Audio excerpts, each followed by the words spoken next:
बिजनी दखना एप्सआ बर'नि बैसागु फोरबो फालिनायजों लोगोसे बर'नि मोनजिथाम दोरोङारिखौबो दिन्थिफुंदों। चिरां जिल्लानि सिङाव थानाय बिजनी दखना एप्सआ साननैनि हाबाफारिजों बैसागु फोरबो खुंफुंदों। बे हाबाफारिया दिनैनिफ्राय जागायनाय गाबोन थुंगेगोन। दिनै गिबि साननि हाबाफारि बायदि फिरफिला बिरहोनाय आरो गुबै बर'नि मोनजिथाम दोरोङारि खान्थिफोरखौ दिन्थिफुंनाय जायो।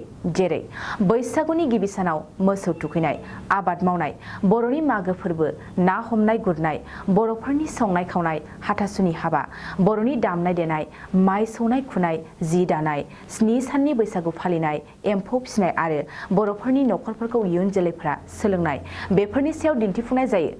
बे फालिथायनि हाबाफारियावनो बिजनी ओनसोलनि आरो बायजोनि गासै बर'फोरखौ फैनाय, नायफैनाय आरो सोलोंना लांनो थाखाय खावलायहरदों बिजनी दखना एप्सनि आफादगिरि सुबिलाल दैमारिया। बिजनी दखना दुलाराय बर' फरायसा आफादनि सिङाव थानाय थुलुंगानि थान्दै महेश्वर मुसाहारि क्लाब आरो लाइब्रेरिनि बानजायनायाव देग्लाय 14थि रंजालि बैसागु फोरबो फालिनाय बियो दिनै 7 बैसागनिफ्राय जागायबाय साननैनि हाबाफारि लानानै 7 आरो 8 बैसागआव बिदिनो दिनै गिबि हाबाफारि 7 बैसाग खालि दहाय फुंनिफ्रायनो जोङो फिरफिला बिरहोनाय लोगोसे जोंनि दोरोङारि बादायलायनाय बे हाबाफारिखौ बेखेवनाय हाबाफारि बेयो जानानै थांबाय। दायो जोंनि दोरोङारि दामजु दामनाय बादायलायनाय जागासिनो दङ। आइजोफोरनि गेलेनाय, गथ'फोरनि गेलेनाय, फरायसाफोरनि सावगारि बोनाय बेफोर हाबाफारिया सोलिगासिनो दङ।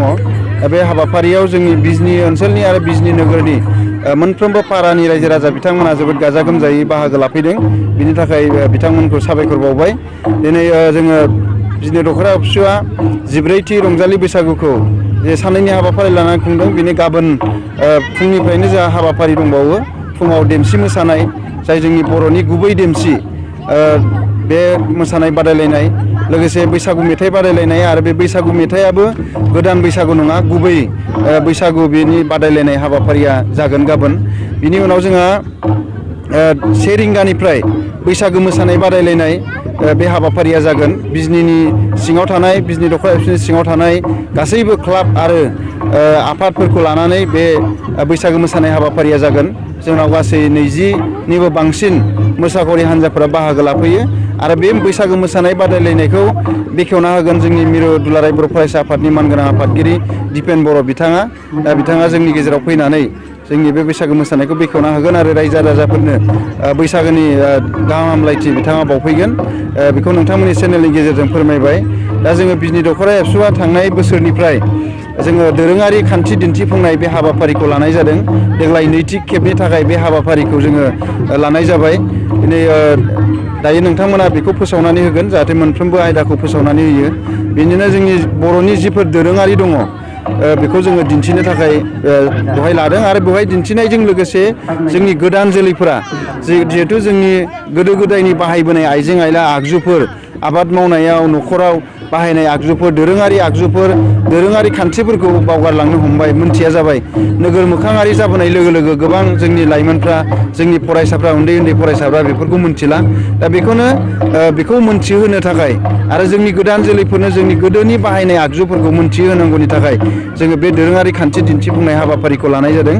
बेवहाय गासै मोन 13 आयदानि सायाव बे दोरोङारि खान्थि दिन्थिफुंनाय हाबाफारिया सोलिगासिनो दङ। फानबारि दालाय एप्सआ 7 साननि बैसागो खुंनाय बेखौ दिन्थिगासिनो दङ। थुरिबारि दालाय एप्सआ बर'नि हाथासुनि हाबा बेखौ दिन्थिगासिनो दङ। बरलागर दालाय एप्सआ बर'नि जेसेबां दोरोङारि दामनाय देनायफोर दङ बिनि आगजुफोरखौ दिन्थिगासिनो दङ। जोङो बे दोरोङारि दिन्थिफुंनायनि गेजेरजों थांनाय बोसोराव मोनसे जोंनि दामजु, जाय दामजुआ गोदोलांबायमोन, लाइग्रि होननानै बुङो, बेखौ जोङो देग्लाय बोखांफिननो हाबाय थांनाय बोसोरनिफ्राय।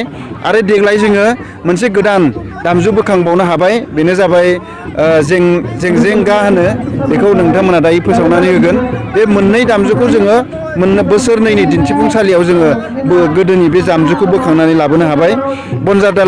बर' बाजार दालाय एप्सआ आबाद मावनाय, बर'फोरा आबाद मावनाय खान्थि, गोदो ट्रेक्टर गैयामोन, मेसिन गैयामोन, नोङो नांगोलजों हालौनानै आरो बायदिसिना आबाद मावनानै बर'आ न'खर खुंबोदों। बे आबाद मावनायनि सायाव दिन्थिगासिनो दङ।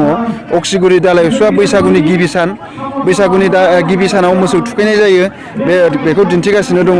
बलांगुरि दालाय एप्सआ जेसेबां जोंनि औवानि आइजें आइला बाहायो बर' न'खराव बै औवानि आइजें आइला न'खराव बाहायनाय आबाद मावनायाव बाहायनाय जेसेबां औवानि दिन्थिनाय हेबनाय दङ बेखौ दिन्थिगासिनो दङ बनजार दालाइ एबसुआ माइ सौनाय खुनाय गोदो बर'फ्रा माइ सौनानै जायोमोन मिल गैयामोन दा बेखौनो दिन्थिगासिनो दङ सबाइजार दालाइ एबसुआ एम्फौ फिसिनाय आरो इन्दि खुन्दुं लुनाय बेखौ दिन्थिगासिनो दङ मालिपारा दालाइ एबसुआ बर'फोरनि न'खर जानोबा बर'फोरनाव मा नामनि न'खर थायो न'मा न' सौरा न' बेफोर न'खरफोरखौ दिन्थिगासिनो दङ मंगलियान दालाइ एबसुआ बर'नि ओंख्रि बेखौ दिन्थिगासिनो दङ बर'फोरा जानाय गोबां हाग्रा बंग्रानिफ्राय बुथुमनाय मैगं दङ 101था मैगं दङ बेखौ बिथांमोना दिन्थिगासिनो दङ बेनिफ्राय सा बिजनि दालाइ एबसुआ बर'नि जि दानाय इसानसालि बेखौ दिन्थिगासिनो दङ खोला बिजनि दालाइ एबसुआ जे जोंनि ना हमनायनि आदब खायदाफोर बर'फ्रा ना हमनानै जायो गोदोनिफ्रायनो ना मैहुर खालामनानै जायो बेखौ दिन्थिगासिनो दङ बिदिनो बिजनि सोलोंसालिमाया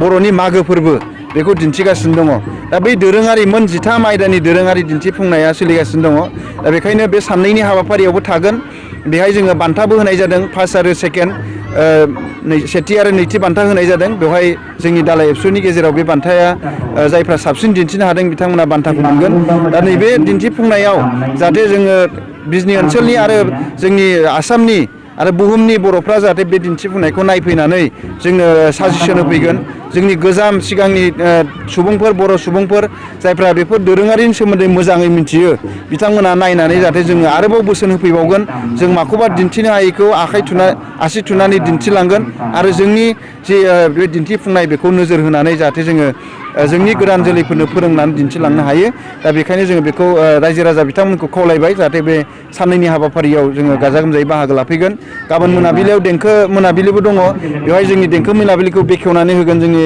मुंदांखा देंखोगिरि देंखोनि रानि आब' सुलेखा बसुमतारी बिथाङा बेखेवना होफैगोन आरो देंखोगिरि महरै उषा रानी ब्रह्म बिथाङा जोंनि गेजेराव देंखोगिरि आलासि महरै फैगोन आरो गोबां जोंनि ओनसोलनि मोसाखावरि बिथांमोना बेवहाय बाहागो लाफैगोन बेखायनो बे साननैनि हाबाफारियाव गाजा गोमजायै जाफुंसार होफैनो थाखाय बिजनि ओनसोलनि साफ्रोमबो रायजो राजा जोंनि साफ्रोमबो बर' रायजो राजा नोंथांमोनखौ जोङो नोंथांमोननि चेनेलनि गेजेरजों खावलायबाय आरो बैसागोनि बयनिसिमबो गेदेरफोरनिसिम सिबिनाय खुलुमनाय बावबाय लोगोफोरनिसिम गाहामलायनाय बावबाय आरो उन्दैफोरनिसिम अननाय मोजां मोननाय बावनानै जोंनि बे बैसागो फोरबोआव बयखौबो बाहागो लाफैनो खावलायनाय जाबाय गोजोन्थों।